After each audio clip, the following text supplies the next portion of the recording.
Our thanksgiving to you. We thank you, O Lord, for all the blessings you continue to give upon us, especially the gift of having a community that loves and helps each other.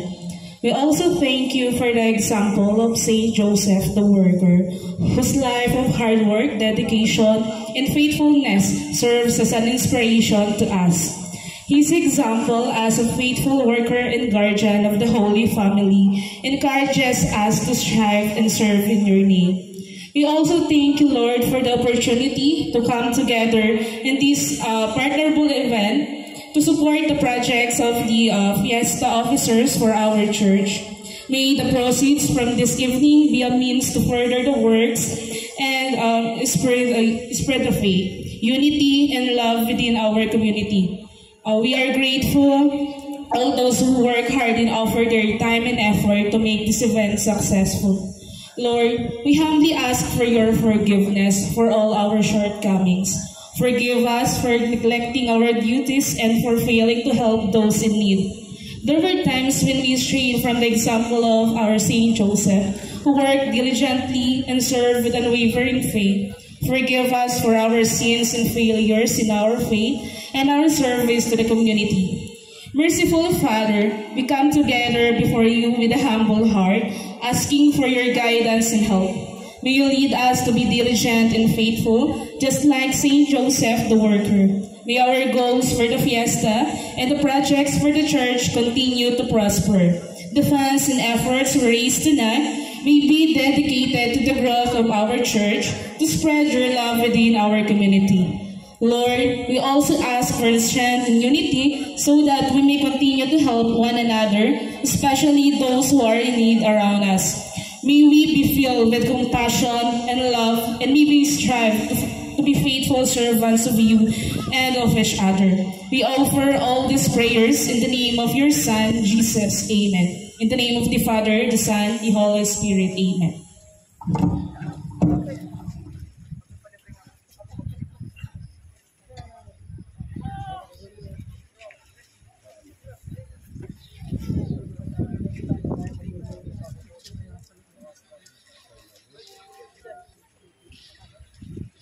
Mga kababayan, ang pambansang awit ng Pilipinas. Hayang magiging sa sinamanan, hayang ng puso sa ito'y buhay. Lupang hinilang, kuya ng magiging sa manluluping, di ka pasisigil sa nagatang tutok sa simoy at sa langit ang bagaw. Kailan ang tulang awit sa pagkayang minamahal, ang isla ng marawan mo'y nabuhay na nagiging. Bakit tuwing nakarang yan, kailan pa may magiging? Lumalang araw na walang ipagsinta, buhay langit sa piling mo. Ang inigaya naman kay marami, at mamatay ng dahil sa'yo.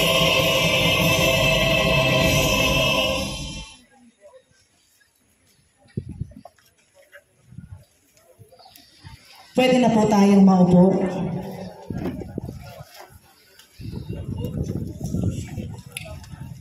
Tawagin po naman natin ngayon para magbigay ng welcome message ang ating presidente ng Kapiyastahan 2025 sa ilalim ng patrong San Jose Manggagawa.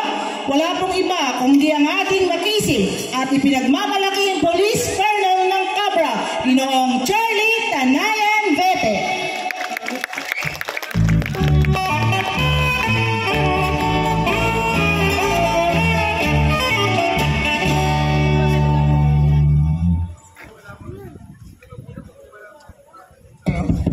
Ganun po pala ang mga entrada dito, no? Talagang medyo nakakahiya at medyo tayo po ay proud na tayo po ay nagbabalik dito sa ating bayan.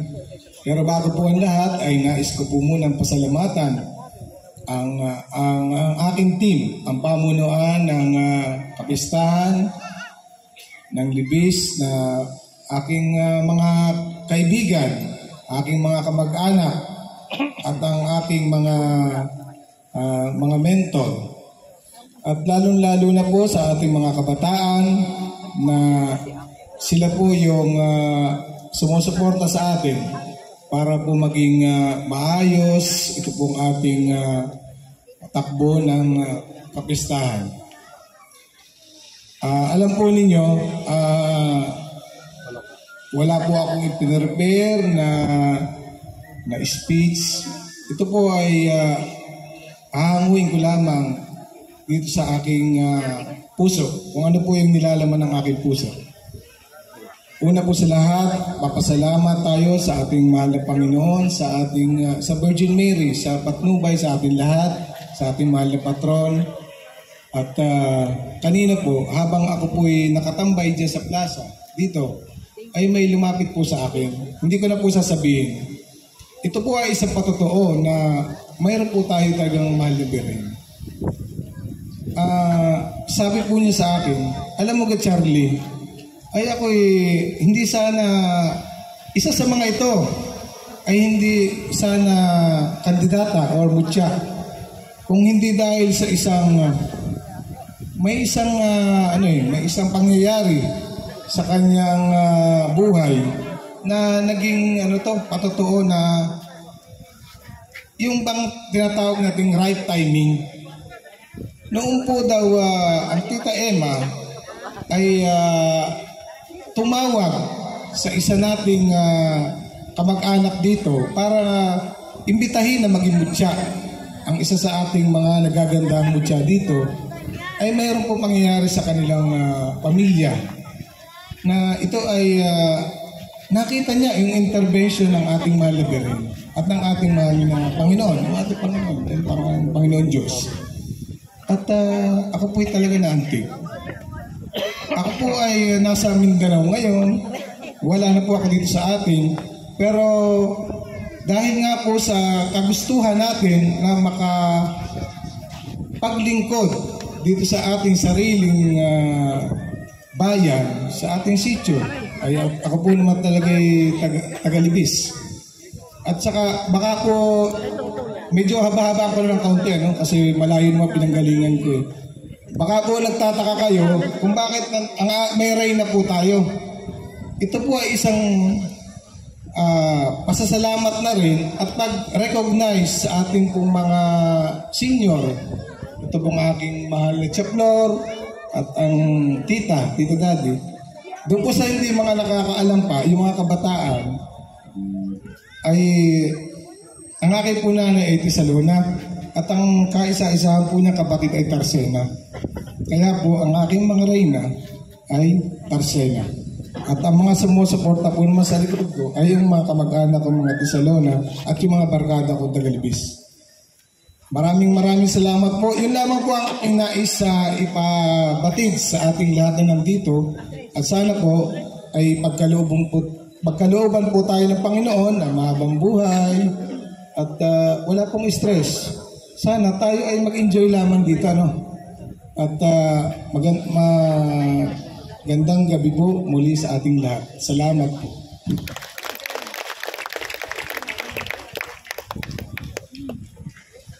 Maraming salamat po, Mr. President.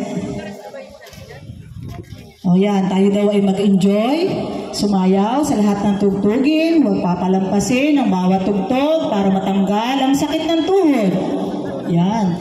Kaya po, tinatawagan ko na po ngayon para simulan ang ating sayawan, ang ating po mga MC para sa pagpapatakbo ng ating sayawan. Start na po tayo. Para mas bata yung araw.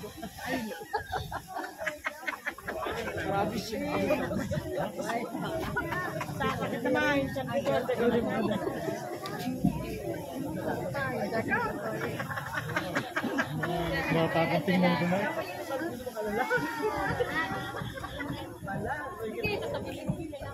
Wala ka dalang mani. Magandang gabi po. Kung si Colonel po ay nanggaling sa Mindanao na napakalayo, ako po naman ay nanggaling sa Amerika. Nagbibiro lang po. nasa ba yung kayang kasama rito? Hindi naman ako chairman dito eh. Dapat siya muna mauna rito bago ako. At to si Sir Roman.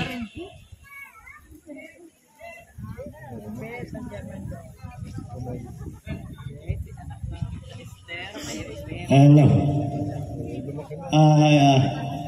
Sa atin pong lahat nandito, lalo tigit po sa atin pong pamunang piyesta, sa atin pong presidente si Colonel Betty, sa kanyang vice president at lahat ng opisyalis ng pamunuan ng piyesta, sa atin pong kagalang-galang na punong barangay Mr. Romeo Insigne, at sa kanyang mga kagawad, mga tanod, WHW, at sa lahat po ng barangay official, sa lahat po na nandirito, sa ating pong mga nagagandahang mutya, na 3 kadalagahan at 2 major dalaga. Yan. Pero napakaganda pa rin naman nila. Magandang gabi po sa ating lahat. At tayo po, yung mga nasa bahay-bahay pa, ay kung maaari po, ay magsipunta na kayo dito. Dahil tayo po ay mag-uumpisa na ng ating pong sayawan. Ganun din po yung ating pong mga kabataan na kalalakihan. Kayo ay kaagapay ng ating pong gaganapin kasiyahan sa gabi nito. O sige, ang tugtugan po natin ay para sa lahat ng opisyalis ng ating pong kapiyastahan. Sa panguna ng ating pong presidente, walang iba kundi si Colonel Charlie Betty. O sige, isang magandang tugtugan para po sa kanilang lahat.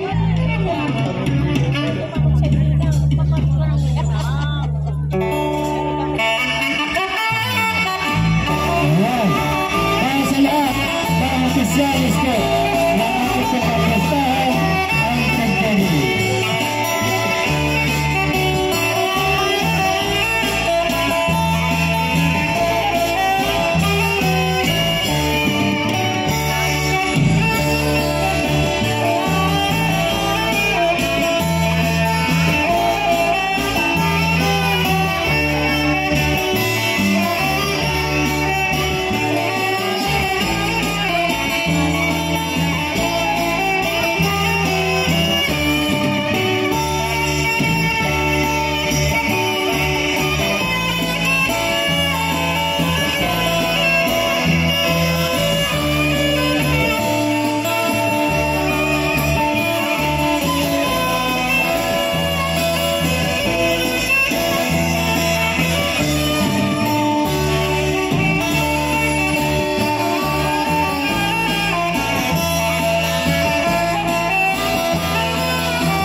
Maraming salamat po sa lahat na nagsisayaw.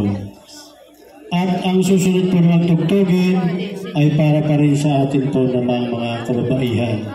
Subalit, ang magdadala po dito ay yung mga magulang ng ating po mga mutya sa gabi ito. Kasama dyan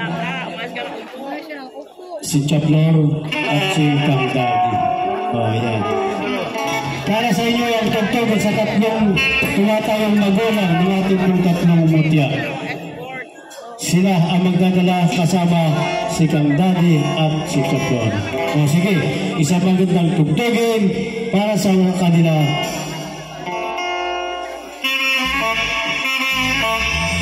O sige, para din sa tatlong magulang na tumatayo ng ating pong mutya.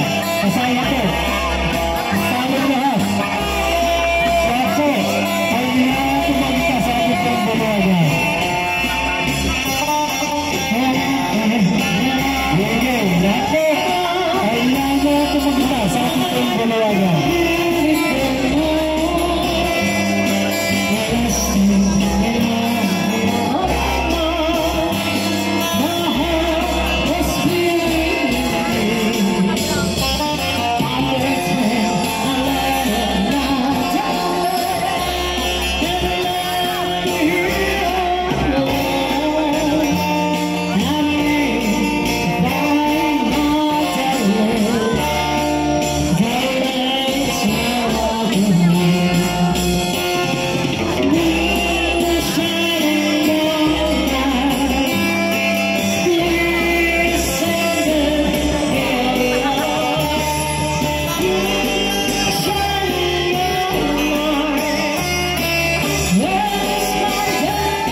Maraming salamat po sa lahat ng nagsisayaw.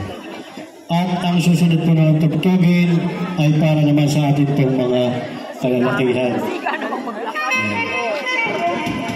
Subalit, ang magdadala po dito ay yun namang tatlong ama na tumatayo dito po sa ating pong tatlong mutya na nandirito sa harap. Yan. O sige, para sa lahat ng tumatayong magulang ng ating tatlong mutya, sila po ang magdadala sa tugtugin. Kasama tayong lahat ng mga kalalakihan, binata may asawa, lahat po na may kursunada sa tugtugin, ay inaayahan po natin bumagitna. O sige, sa mga tugtugin para sa kanila.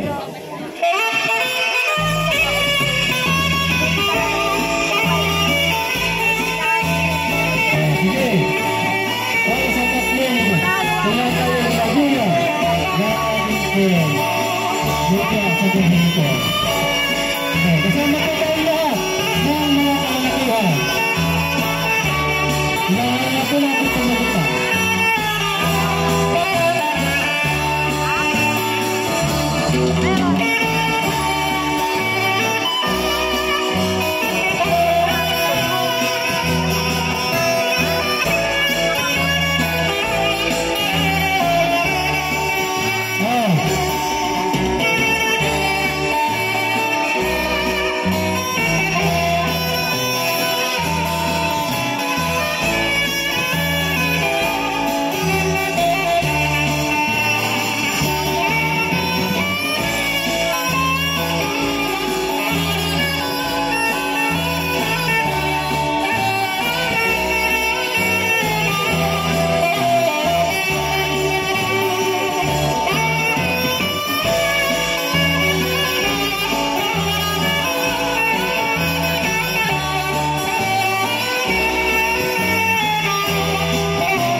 Maraming salamat po sa inyo.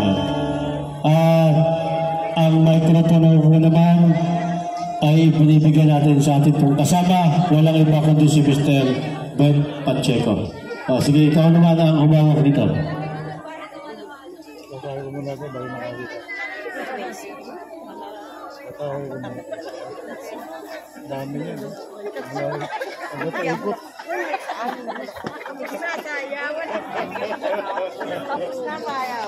Kailangan ko ng palya. Hindi pala, kailangan tayo ng pagkakas. Ano ang oras na? Magandang gabi po sa inyo. Hindi lang ako babati lang kung anong basta magsasayang maganda.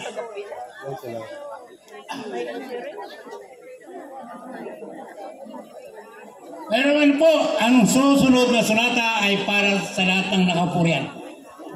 At kung may nakaupo doon, ay samahan nyo. Walang magmamalasakit sa sayawang ito kung di tayong tagalibis. Kaya ang saya nito ay para sa ating lahat. Kaya ang magpapasaya ay tayo, huwag na tayong umasa sa iba. Kaya kung gusto na, kailangan puno lagi ang bulwagan. Sa pamunguna ng ating Pangulo, mananggaling pa Mindanao, kahit siya po ay nagsasakripisyo para po sa ating project na ito, kaya bigyan po natin siya ng kasiyahan. Puno ang bulwagan, tugtog na sikero, yung pinaka